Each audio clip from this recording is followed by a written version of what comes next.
Welcome to the Java Cafe, Java fam.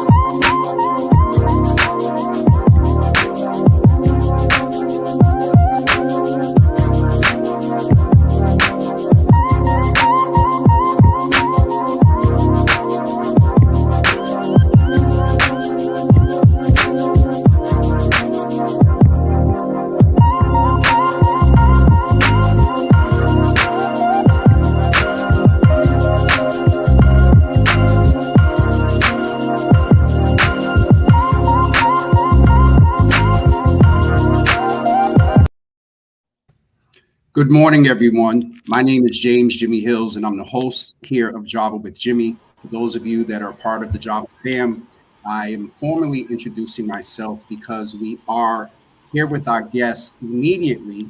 I usually bring them in, but I talk with each of them, and as a group, each of them sort of affirmed thinking that we could not proceed with the topic of today's show without acknowledging the horrific tragedy of yet another mass shooting that at last notice has killed 19 children and 2 adults. And so we're going to begin today's show with the moment of silence. And we ask that you put the praying hands or hearts in the comments as a symbol of solidarity. And we will begin with our topic that I believe is very relevant to us as individuals and as a community today, talking about wellness. So at this time, please join me for a moment of silence to honor those that were not only lost yesterday, but Buffalo and the religious organization, primarily with those of Asian descent, and all of those who have been lost to gun violence, both nationally and also locally. Please join us for a moment of silence.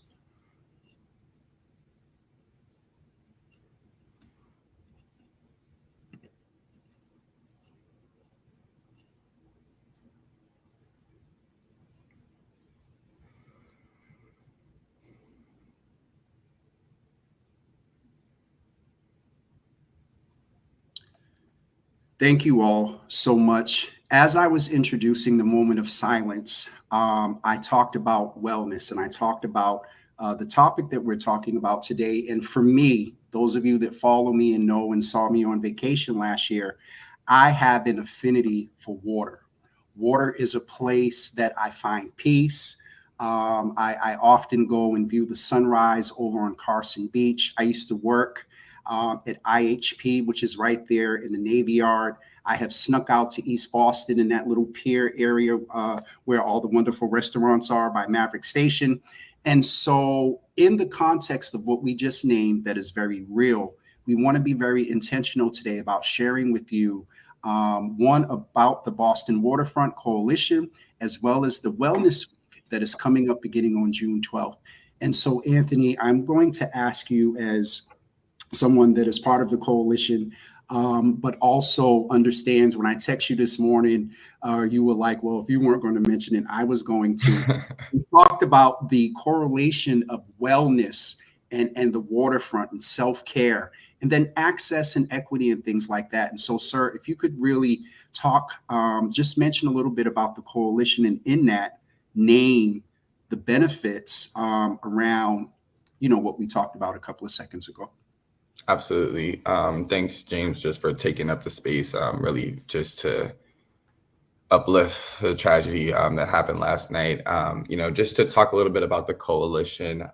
The Coalition for Resilient and Inclusive Waterfront is a diverse group of now over 50 organizations really here in the Boston and greater Boston region that has been brought together really to, uplift and discuss the issues facing our waterfront. And when we talk about our waterfront, I know I've said this in the past episode that we had with you, but we really are talking about every part of Boston's waterfront. There's over 40 miles of waterfront here in the city of Boston.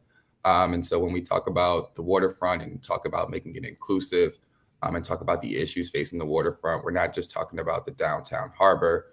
We're talking about Central Wharf. We're talking about East Boston, Harvard Islands, the Seaport, South Boston, Charles River, Mystic River, Neponset River. And so there's so many different parts of the waterfront that we're talking about. And so this coalition was formed to really, to your point, think about how do we make the waterfront as inclusive as possible.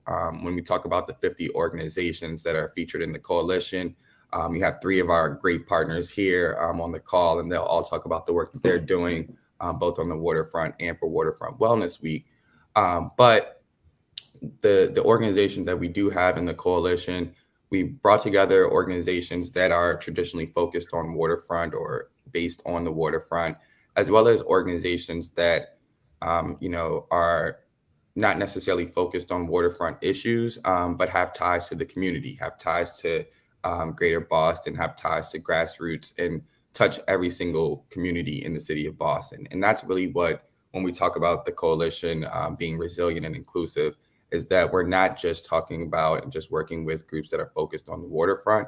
We're thinking about how do we touch groups and expose the waterfront to groups that have been traditionally left out of the conversation, felt as though this place wasn't inviting, or that there were activities that were there for them. And so when you kind of bring up the context of what happened in Texas, we think about wellness, and as we are planning this wellness week, it started off as just 5 days of programming, and it has now stretched out to 12 days. And we really, last night really exemplifies the need for us to really think about how do we use public spaces for wellness. The coalition, and I'll shut up after this, but the coalition commissioned a poll last year that showed us that 70% of Boston residents actually feel as though the public spaces in Boston, that we could be doing better with our public spaces in Boston to actually contribute to the public health of the community. And so when we take that stat and when we think about wellness, there's so many different ways that we could approach wellness just from being on the water, whether it's our physical wellness or our mental wellness, spiritual wellness. I know sometimes for me, it's just like, it's a busy day. I'm on Zoom meetings all day, and I live right here on the Dorchester Harbor Walk. And so I'll just go outside for 5 minutes just to get out and be by the water in silence. And so there's so many restorative and healing aspects of being on the water. And so that's why this coalition was really founded and really thinking about planning out Waterfront Wellness Week. Anthony, thank you. And I sort of feel I want to apologize to my guests, because usually I go in and have folks introduce themselves. But I really wanted you to lay the context and the foundation for why the coalition, so everyone that's watching can really understand the mission and root. And then it also speaks to my guests, who I'm getting ready to give space to introduce themselves. I'm kind of stuck because on one hand, I want to save Kelly for last for a reason, but then I also want to save Alex for last for a reason. And so I'm going to start with Alex. And if you could introduce yourself, and in your introduction, can you probably answer the question that everybody is watching and that we asked when you came on? Can you just introduce yourself and tell us why I said that? Good morning. Thank you so much for having all of us on the show. And my name's Alex DeFronzo. I'm coming from Pierce Park Sailing Center in East Boston, and that is where I am right now. This is not a background. So I'm on the East Boston waterfront. I hope everyone will come visit us down here and enjoy. I know it's beautiful, the Boston waterfront. We want everybody to get out and enjoy it. Absolutely. And the work of the coalition is really important, because we need that unified approach across the entire Harbor Walk and the entire Boston Harbor, because there are so many neighborhoods that just have not been given or had easy access to the waterfront and felt welcomed on the waterfront. And the work that we do here is really to try to bring people together and to do programming together. So we run a big kids program, teach a lot of kids how to sail. We also do programming for people with disabilities, and run a lot of free public access, which I hope people will come down to give a try sometime. Absolutely. We're going to come back in and check around your mission, other things that you are doing as well. Jen, if you could introduce yourself, tell us a little bit about, and I think that's a red lighting you have in the background. And so whenever I see red, I'm like, yes, because obvious. But if you could introduce yourself and any I saw when Anthony was talking, I saw you shaking your head in agreement, and I'll call that the church in you, the amen.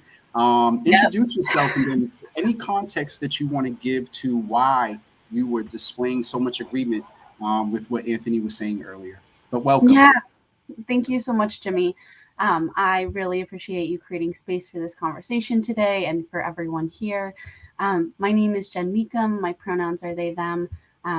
I work for Boston Harbor now as the community engagement specialist. So a huge part of my job is getting to be at programs on the waterfront, which I love so much. I think one of the reasons you saw me so effusively affirming what Anthony was saying, I got my start in programming in some pieces in college, creating a holistic health program, right? To talk about exactly what Anthony was saying about connecting resources for spiritual, physical, mental, and emotional health. And I think that is important in every aspect of your life, but especially when you live in a place like Greater Boston and there's 43 miles of waterfront space. There are so many ways that can be activated for the public. But we all know that part of the reason we're here is that it's not. And that Massachusetts actually has some of the strictest rules and weird access to public spaces and beaches in general. And so I think that the work the coalition does, part of the work I do for Boston Harbor now, there just needs to be so many more opportunities where people are explicitly welcomed onto the waterfront, right? Whether that's the harbor walk, the islands, a river, because sometimes if you've been actively excluded, why would you go back if you didn't get a real invitation? So that's part of why I'm here. When you came on, I already knew that I kind of liked you because I saw the red, but I love your energy, and that's one of the things that I really am so supportive to the coalition, because there is a real intentionality about acknowledging what hasn't been done, and then bringing those folks, as our Congresswoman says, those closest to the pain, bringing them in to talk about the inclusiveness and resilience. So Jen, thank you. We're going to come back and you can talk more about the organization and what you do. Kelly, no disrespect to my other guests, but there's a special affinity for you and who you work for and with, and then just chatting with you the other day and seeing your commitment to this type of space and work. If you could introduce yourself, and let us know where you work, and maybe just one particular event that may be coming up soon. But Kelly, welcome, and thank you so much for being here. And I have to admit to you that when I couldn't get away from Boston, I came and just chilled in that area, and so down there at the ICA, and so it is really well. Introduce yourself first. I'm sorry. Well, thank you so much. We're so thrilled to be here. So I'm Kelly Gifford. I'm from the Institute of Contemporary Art, Boston. And we are just so honored to be a part of the coalition. We feel really the ICA was designed, literally the architecture of the building was designed to be a space that was accessible to the public for Boston Harbor. When you come down and look at the building and you look at our footprint, over 25 to 30% of our footprint has been devoted to free public outdoor space overlooking, perched on Boston Harbor, and a space for reflection or meditation or joy, both inside of our galleries and outside on the water. So we were ecstatic when the coalition and Jimmy came to us with the idea of hosting the culminating panel discussion at the ICA on June 23rd.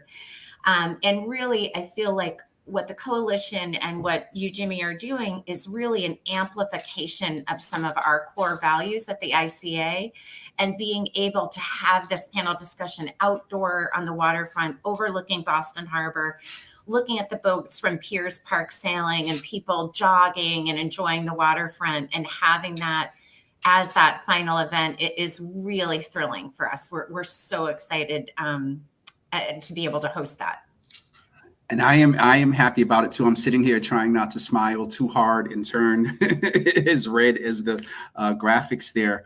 And so I am, excited to have you here, Kelly, as well as Jen and Alex. And so I'll mix up the order a little bit. And Jen, can you go a little bit deeper into what Boston Harbor Now does? You talked about the intentionality around including folks that have not been intentionally welcomed there before. How do you do that? What is the organization's mission? And what's some programming in ways that people can get involved and take advantage of what you do?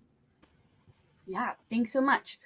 So I would say that Boston Harbor Now does three main things: planning, advocacy, and programming, all surrounding increasing access, equity, and resiliency to basically all waterfront areas, right? Whether that's the water sheet, the harbor islands, access to places in the Mystic River, all the way out to the harbor islands. One of the ways we do that is by running free programs and like access initiatives to the harbor islands and along the waterfront. So one example of those is like our Island Pass program, where any community group can apply for free tickets to get to the harbor islands. And so we bring thousands of people out to Spectacle and George's every summer who often wouldn't have had the ability to because the price can be really prohibited. Or programming over in Moakley Park in Carson Beach, right? Moakley Park is a 60-acre waterfront park, right in the heart of South Boston, in an area that is like incredibly beautiful, filled with community spirit, and also one of the places that is going to be first hit by climate change and increasing like water levels, right? And we work with the city of Boston on their redevelopment plan because people need to be able to say what they want in a park. It's their land, it's public space. And so one of the ways BHN is intentional is, in my role as a community engagement specialist, I spend time in community, actively listening, and honestly, in some places, like turning that into data, because we need to be able to say what people want.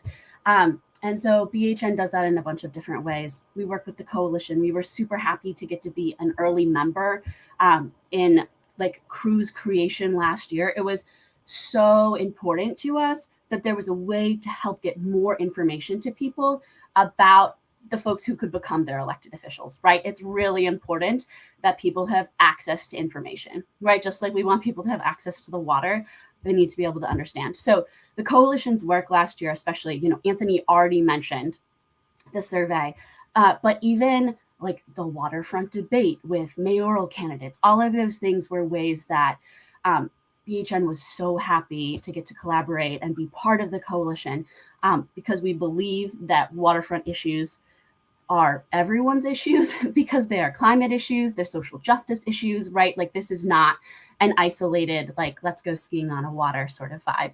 This is like, this impacts everyone's daily life and like will continue to even more as like waters rise.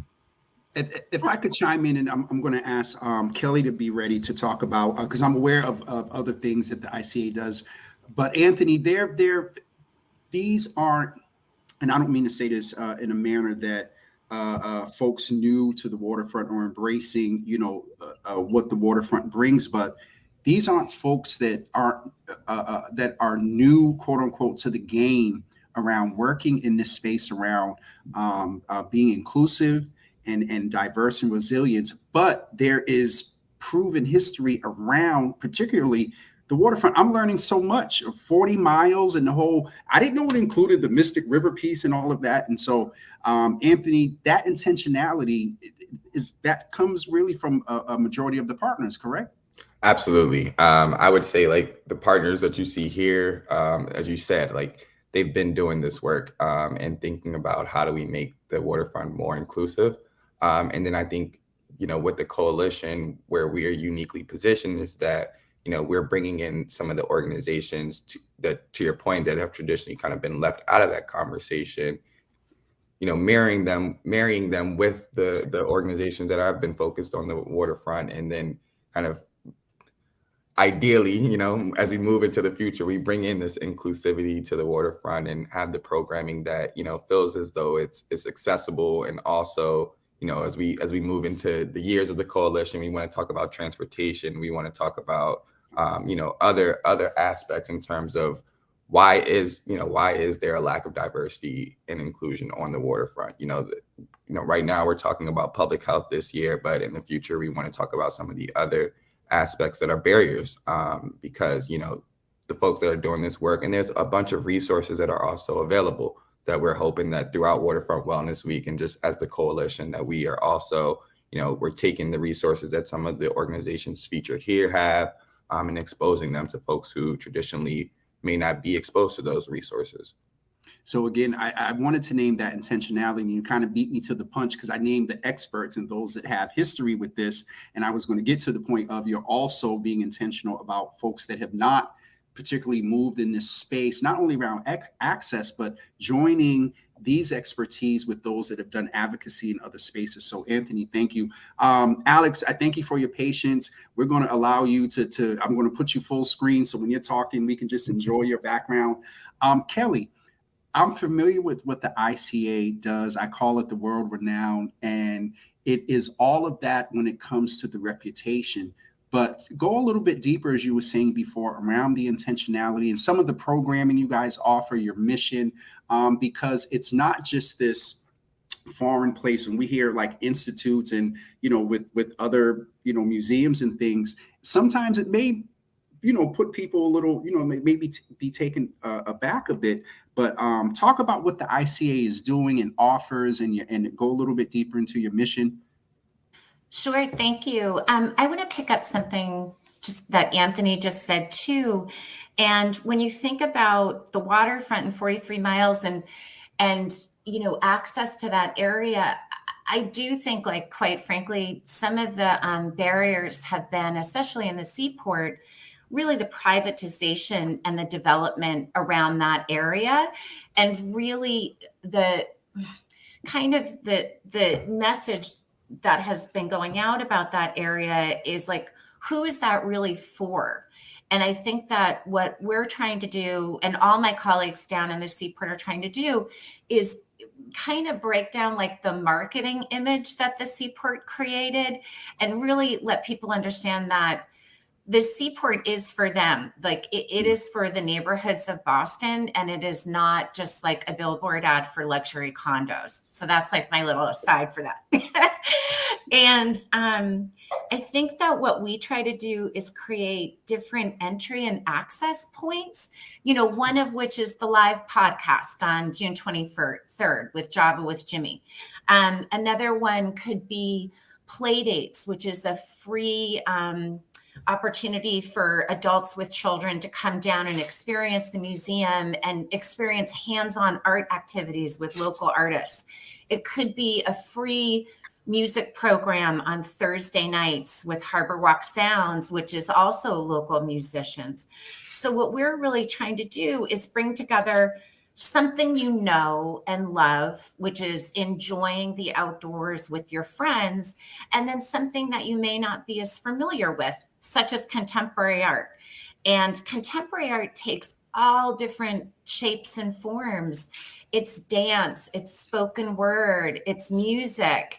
You told me the other day, if I can chime in, you were very adamant when I said, I was like, we want to have a DJ. And you were like, Jimmy, so is DJing as well. And so DJ's contemporary art, like, it's really, I think that I didn't know a lot about contemporary art before I started at the museum.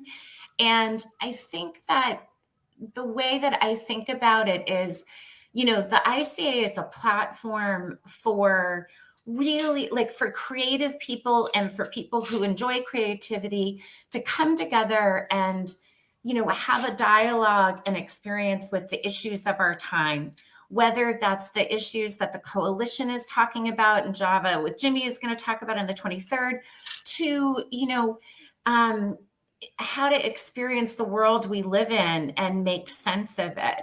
So, contemporary art is really this incredible, convener of what's going on in your community, what are the things that you want to talk about, and how do artists express that and reflect that in their output.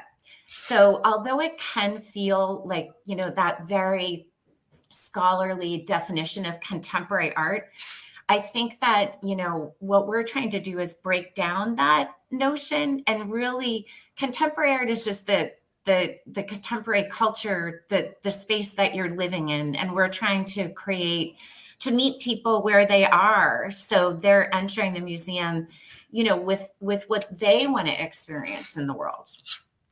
Kelly, there's a couple of things there, and I am looking forward to going back, because maybe 3 sentences ago, like, that needs to be a quote with me, with you, like looking out on the water, because, and I have to go back but it really resonates with me around the creativity piece. And let's just name, as we started earlier, it's also an outlet.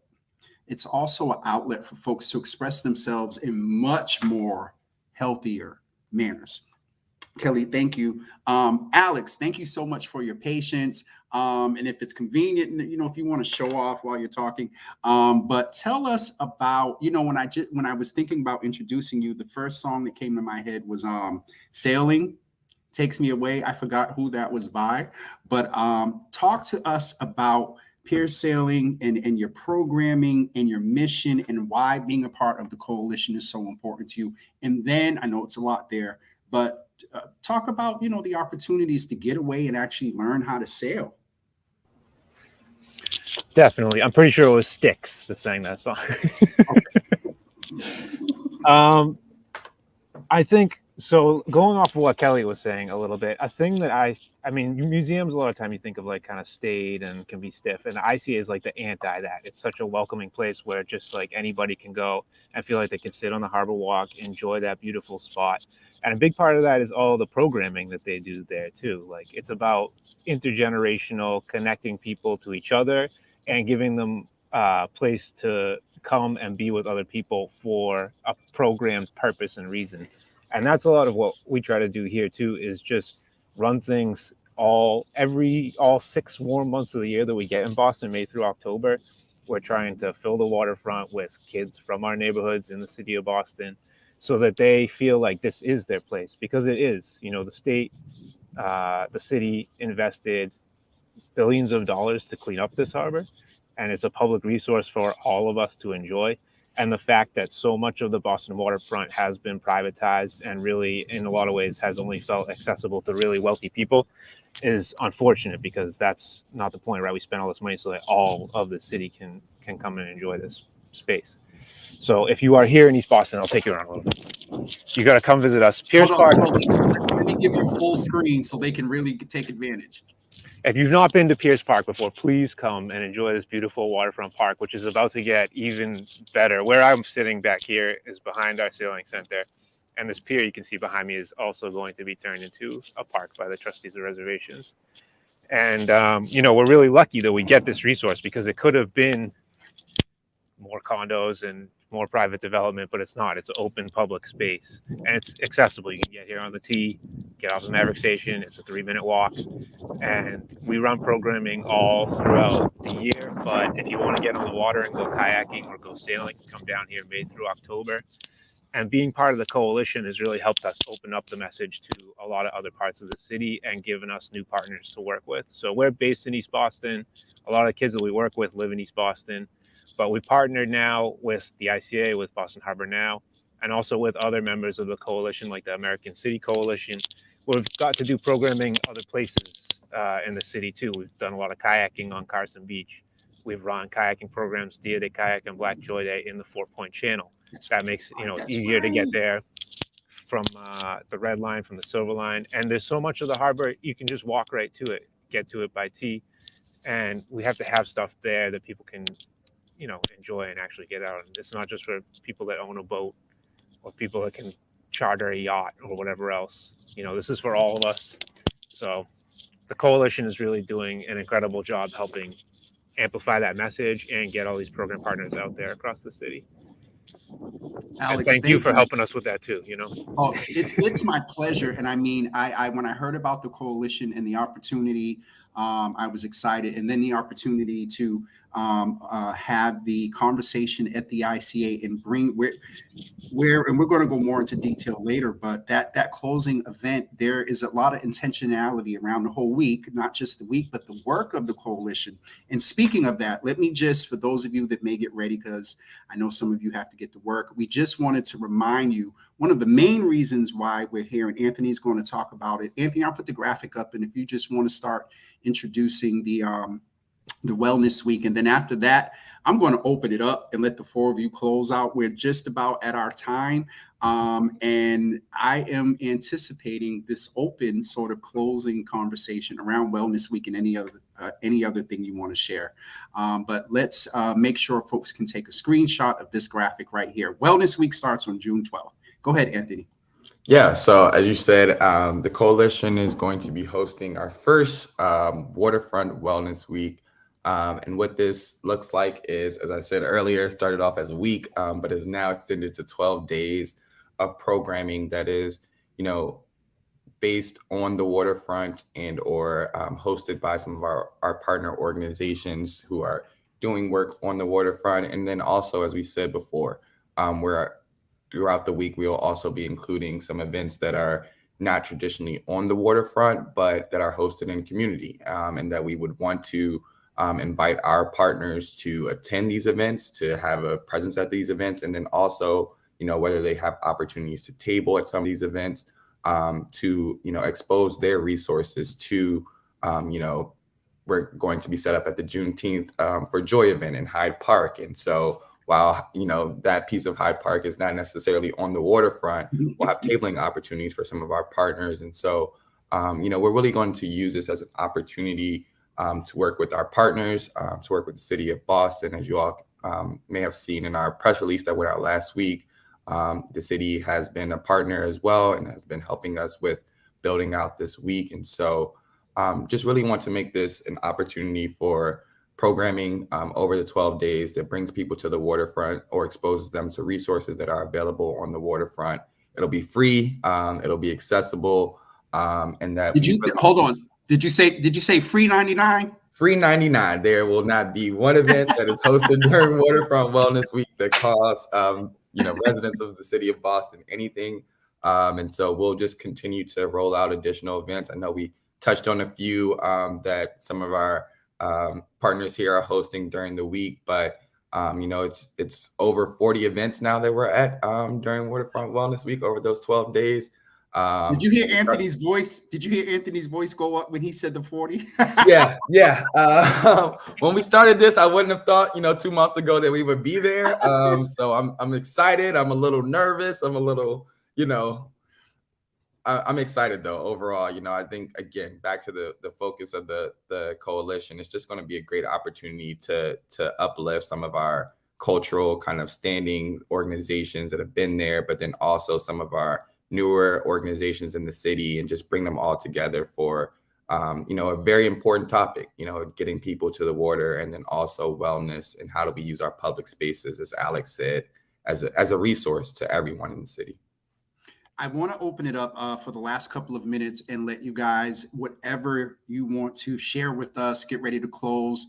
Any message that you think you did not convey to the community, reiterate anything, and have just a couple of seconds of open dialogue. A little practice for me for the 23rd. But no, I'll just start by saying I appreciate all the work that you guys are doing. I appreciate the benefit that comes with, and I'll make sure the audience understands the benefit that comes with taking the chance, getting on, the red line you may have to, and I know that's interesting, and the silver line, and going there, and I'll figure out a way. I have some access to some free transportation. And so if you want to take a trip down, I'll say for the first 5 people that inbox me, I will make sure that you get access to that transportation if you want to get down there. But Jen, Alex, Kelly, Anthony, what do we need to leave the people with? Anything that you guys wanted to share before we go? And you all could come off of mute and just go for yourself. Wow. free time. Yeah, I want to share a resource and also just like talk really quickly about Boston Harbor Now's Harbor Fit program. Okay. One of the things we have been really passionate, even pre-pandemic, about was working with movement and fitness instructors who like were really open and accepting. And we want everyone to feel comfortable engaging with movement. And we work with instructors who create welcoming spaces and activities for all body types and abilities. I broke my leg in January and I'm still in recovery. And I think one of the things that has helped me look at the Harbor Walk in a different way is, where can I access it? Where do the elevators work? Where does a wheelchair work? Can I crutch on Long Wharf? And so I've taken accessibility adventures to sort of try to understand more of what works. And one tool that can be really helpful for that is harborwalk.org. It shows you anywhere along those 43 miles where there's a public restroom, where there's other amenities, where there's food. And that's a way that you can help plan time for you on the Harbor Walk that doesn't cost a huge amount of money, right? Because of Chapter 91 and because of incredible work that people here have done and lots of our other colleagues, the Harbor Walk is open for people and you should have access to a bathroom and other things that you need along it. So check out harborwalk.org whenever you're thinking about going down to the waterfront. And check out some of our Harbor Fit. We're going to have cardio dance at Carson Beach because we love Carson Beach. There's also going to be sunset yoga, as well as island yoga on Spectacle Island. So there will be amazing events. And I know that Kelly and Alex also have others they want to talk about as well. I would say one quick thing is, if you, for Memorial Day weekend on Monday, you literally could come to the ICA for free, take our ICA water taxi over to East Boston to our free water art space in East Boston, the watershed, and walk 1 block to go visit Alex at Pierce Park and Pierce Park Sailing. So like, if anybody wants to give it a try, like Monday is the day. Like, you can like visit the ICA in the Seaport, literally take a boat across Boston Harbor and go hang with Alex at Pierce Park Sailing. On Monday. Memorial Monday, Day. not for Wellness Week, not July. No, Memorial Day. On Monday. And I just would like say, like, own it. Take the chance. Boston waterfront is yours. Come down. Like, we have space for you, and we are looking to bring as many people into that space from all different neighborhoods of Boston. So own your waterfront. Yeah. And if you want, you can take, I was just going to say, if you want to get to the seaport from Long Wharf, you can take a ferry from Long Wharf to the seaport, right to the ICA. So if you want to like double boat it, which is like, I always am trying to see how many forms of transportation I can take in a day. If you want to double ferry it, you can go from Long Wharf to the seaport to East Boston. Jen, thank you for that. But I think we have a new hashtag too, Anthony. Own it. Own it. Own it. Kelly. I see it's ours in the comments too. I like it's ours too. It's ours. Who said that? Let me see. Yes, Pastor Marion. Yes. She about to preach. It is. It really is everyone's. And that's something that all three of you have really said, not verbatim the same, but conveyed through your message. Alex. We are, so please come visit on Memorial Day. The East Boston waterfront is a beautiful spot to be, and if you can come by the shuttle to the watershed, it's a great way to get here. And thanks to the coalition and the trustees, we're going to be having a free sailing and kayaking day on June 18th as part of Waterfront Wellness Week. So 1 to 4 p.m. Saturday, June 18th, come down here, get out on the water, give it a try, see if you like it. If you do, please come back and be a part of our community here. I know we opened up talking about the tragedy in Texas, and I would like to close out saying, the gun lobby and gun manufacturers want us to feel hopeless. That's like part of their strategy. Don't. When we organize and we fight, we win, and progress can be made. Alex, I'm glad you ended on that, because that, that's a whole nother, as they say, Zoom in itself. But the whole Amen Corner was here with you. And so I just wanted to correct one thing. When Jen was sharing the information about the Harbor Walk, it's actually www Boston Harbor Walk. That my Boston accent is coming out. Anthony, don't you say a word. Boston, because it's like Harbor is that's the one as a Bostonian.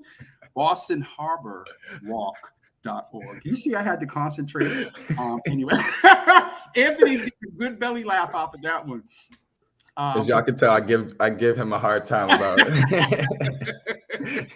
We just wanted to make sure that you remember that this is the information for the week of events. Don't forget also, on the 23rd, there's a little special closeout event, that we're going to have there with our host from the ICA with Kelly and those. And I wanted to acknowledge everybody that's a part of the coalition and those that help make that happen, to Alex, to Tracy, to Ian, to Natalie and them, and everyone. Thank you all so much. And thank you all for being here today. And thank you for the affirmed and kindred spirit intentionality about holding space in the beginning. And Kelly, one of the things that I really heard come from you a lot around that own it piece. Thank you for naming that the accessibility, when it is there, we do need to take advantage of it and be intentional about it. And as Pastor Marion said, it's ours, so we need to own it. Thank all of you for tuning in today. And I will see you tomorrow morning at 9 a.m. Thank you all so much. Grateful to be here. Thank you.